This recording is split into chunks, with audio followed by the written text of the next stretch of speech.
কাগজ, থার্মোকল সহ আরও অনেক জিনিস আমরা ফেলে দিই, কিন্তু তা দিয়ে অসাধারণ নমুনা হতে পারে তা প্রমাণ করে দিয়েছে মালদা শহরে বেসরকারি একটা স্কুলের ছাত্রী সৌরণী সাহা। ফেলে দেওয়া বিভিন্ন সামগ্রী, কার্ডবোর্ড, আঠা দিয়ে সে তৈরি করে ফেলেছে চমকপ্রদ একটি পোশাক। স্কুলের আয়োজিত অনুষ্ঠানে ফ্যাশন শোতে সেই পোশাক নজর কেড়েছে সকলের। গৌড় রোডের বাসিন্দা সৌরণীর কথায় সংবাদপত্রের কাগজ, কার্ডবোর্ড, আঠা, থার্মোকল দিয়ে তৈরি এই বিশেষ পোশাক তৈরি করা হয়েছে। ফেলে দেওয়া সামগ্রী যে পুনরায় ব্যবহার করা সম্ভব তা তুলে ধরাই এর মূল উদ্দেশ্য। তবে এই পোশাক দীর্ঘস্থায়ী নয়, ব্যবহারের জন্যও নয়, শুধুমাত্র শিল্পকলার প্রদর্শন হিসেবেই একে ব্যবহার করতে চেয়েছি।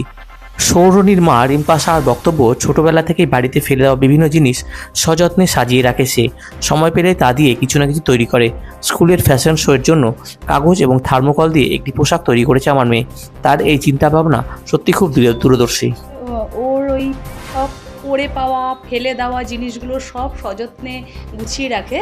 ওদের স্কুলের 25 সিলভার জুবলি অনুষ্ঠান ছিল, সেখানে ও থিম পেয়েছিল মডেলিং করার, যেটা নিজে পোশাক বানাতে হবে। তাতে ও সম্পূর্ণ পেপার দিয়ে প্রায় 1-1.5 কেজি পেপার লেগেছে। সেই পেপার, আঠা আর তেমন কিছু লাগেনি, আর কার্ডবোর্ড আর থার্মোকল লেগেছিলো। সেটা দিয়ে একটা ড্রেস বানিয়েছে, যে ড্রেসটা পরে ওর স্কুলের প্রোগ্রামে ও নিজেই মডেলিং করেছে।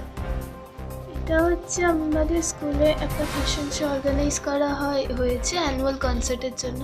তাই জন্য আমাকে হচ্ছে ওয়েস্ট মেটেরিয়ালসের উপরে বানাতে বলা হয়েছে, যাতে এটা রিপ্রেজেন্ট আমি করছি রিসাইকেলকে, যাতে এটা বোঝানো যায় মানুষদেরকে যে হচ্ছে আমরা রিসাইকেলের জিনিসপত্র দিয়েও অনেক কিছু ভালো বানাতে পারি। এরকম নষ্ট হয়ে যাওয়া জিনিসগুলোকে ফেলে না দিয়ে সেগুলোকে রিইউজ করে যদি কিছু ভালো করা যায়, সেটার জন্যই এই চিন্তা ভাবনা দিয়ে এই থিমটা করা হয়েছে।